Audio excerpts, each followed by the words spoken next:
This major pentatonics is a bit tricky to play, and this lesson will be about playing this pentatonics.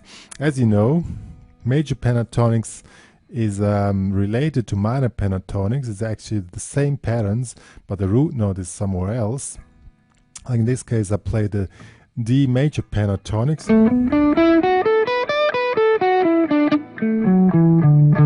As you already can hear, this major pentatonic, that's the main problem with the major pentatonics. It sounds a little bit cheeky, or I don't know how you call that. A little bit Chinese, a little bit Japanese. Nothing against Chinese and Japanese people or music, but to really spice up the major pentatonics, this is what the lesson is about. How you really can make any kind of major tune sounding great. Did you notice this was the major pentatonics as well? And it sounded much more sophisticated, or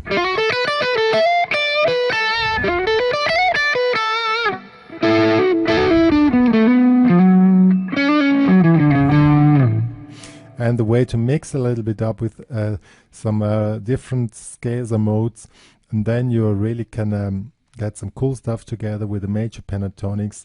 And there are many songs, like 50% of all songs on this planet are in a major tune. So it's good to know some tricks how to play major pentatonics. Even minor pentatonics is not a problem, because the minor pentatonics itself, this is not minor pentatonics, itself sounds already pretty well and pretty sophisticated, and you just can play and it sounds how it should. But the major pentatonics is something different, and this is what this lesson is about.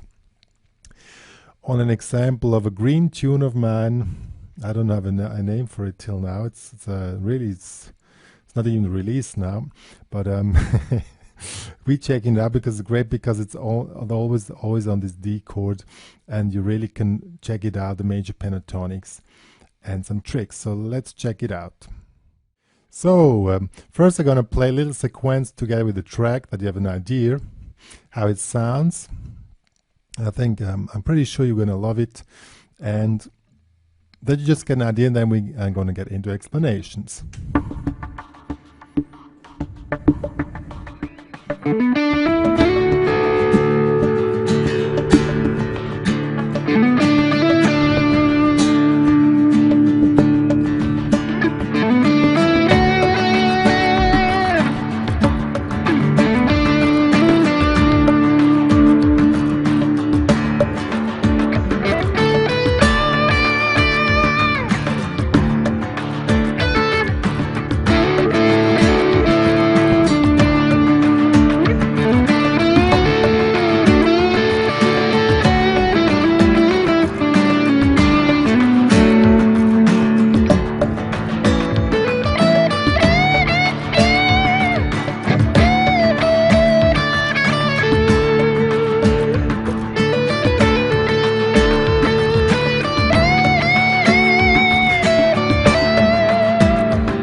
And so on. Now you got an impression what I mean. How you're gonna make the major pentatonics, which itself sounds pretty cheeky, sound cool. There's a few tricks which I'm gonna show to you. Of course, you need to know the major pentatonic patterns first. We are in D, and we play on the main pattern. It's this one here. Let's take out the delay. So.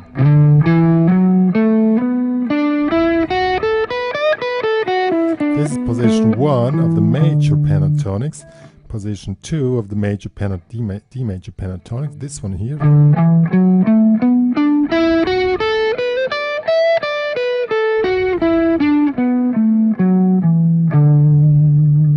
These These are the two main patterns which are used. You also add this one here up here, so you go a little. You can also switch up here if you want to go even up. So you also go to position 3, but you mainly play in these two positions which I showed. But of course, it's necessary that you need to know all positions. So also the next one, the below one here. So if you want to go down.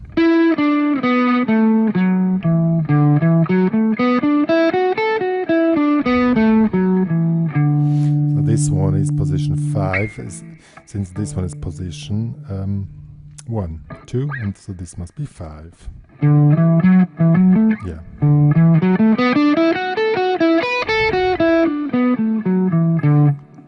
Pretty useful when you want to jump around the pentatonics. So now what we do with all this stuff. Actually, it's very important that you know the root note here, root note here, root note here. So this is one of the very basic licks which is used. I often use an open string as an additional note, so I make this why it sounds pretty sophisticated. This is very good as a starting lick. And to keep it going further, make this big interval jump here. Root note, especially the 5th. This is the 5th actually. The A here is the 5th. It's a very important note to because it sounds much better than when you keep it on the root. Because the root is more like it's too common in the hearing. So if you switch on the 5th, it sounds much better. Or jump around the 5th. So this is the 5th. See, now we have the 5th. Now we jump around the 5th. So 10th, 12th, 7, 10. And now it doesn't sound so cheeky anymore. Let's check it out now.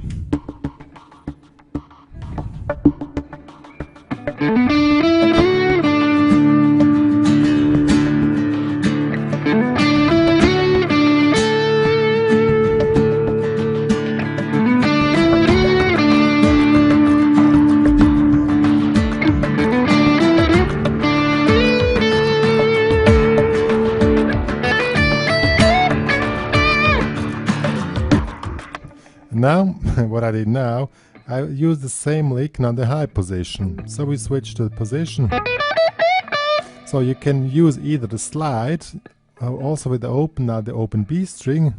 See, you can go up in the slide, or you can do whatever. Both works actually pretty fine. So let's check it out.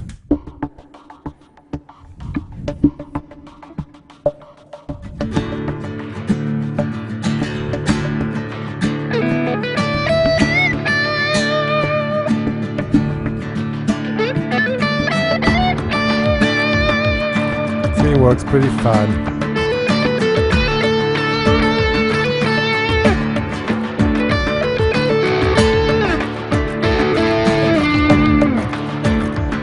Was the next idea which we're using here. Double stop idea, you know that one from Jimi Hendrix. He used that one very often in his songs. So you have here the double stop here, 10th, 9th, and then resolve it on the root note. Very cool idea, by the way. And this is the connection between the high and the low position, and then you really have it now to keep it going.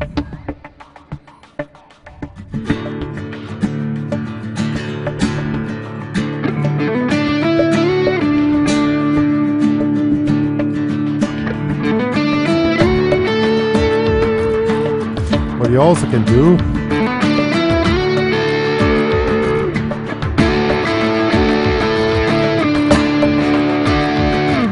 when you work with double stops, you also can, I use them very often, slide up here, So we are on the 7th, 9th, 11th. Slide up. And then here we are in the 10th fret.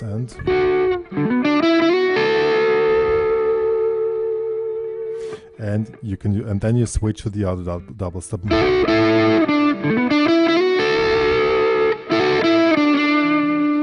Or in this double stop here, which is, by the way, the upper part of the D.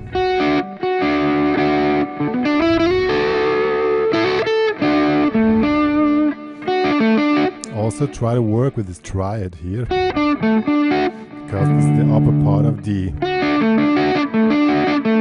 So you also can work with this.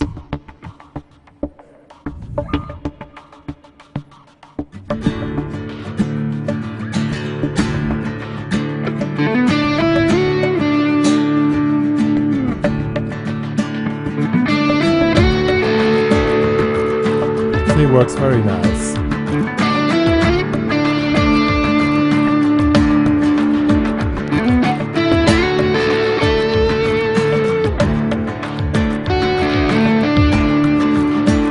Now you can go to the upper part.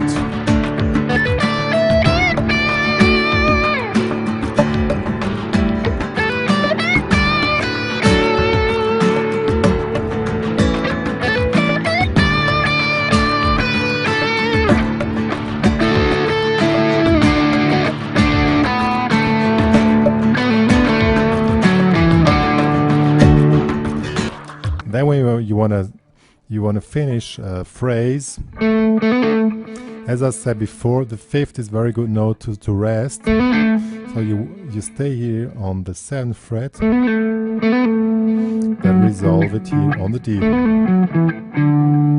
Very good idea for that. So these were some ideas with the major pentatonics. The way you can sound it pretty cool. Now we add some additional notes. As if you want to give a little bit more of a bluesy feel into it, then you use this phrase here. So when you have the root note, the second, the interval, the 2, here with the 3, we have a chromatic approach to the 3.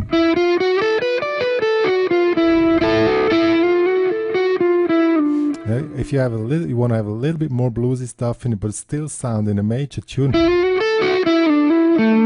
you can do stuff like this. See,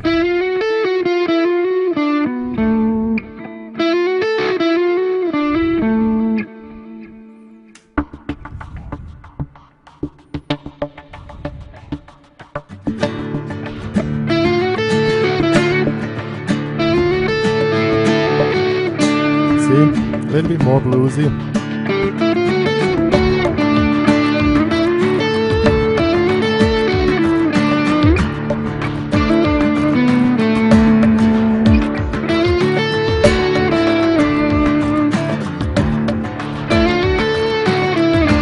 Or in the high position, same thing.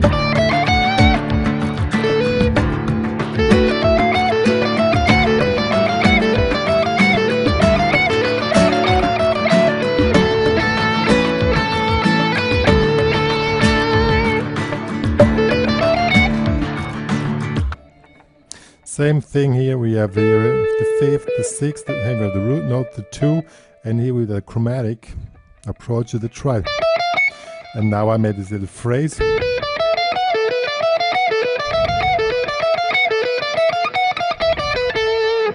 Very cool stuff.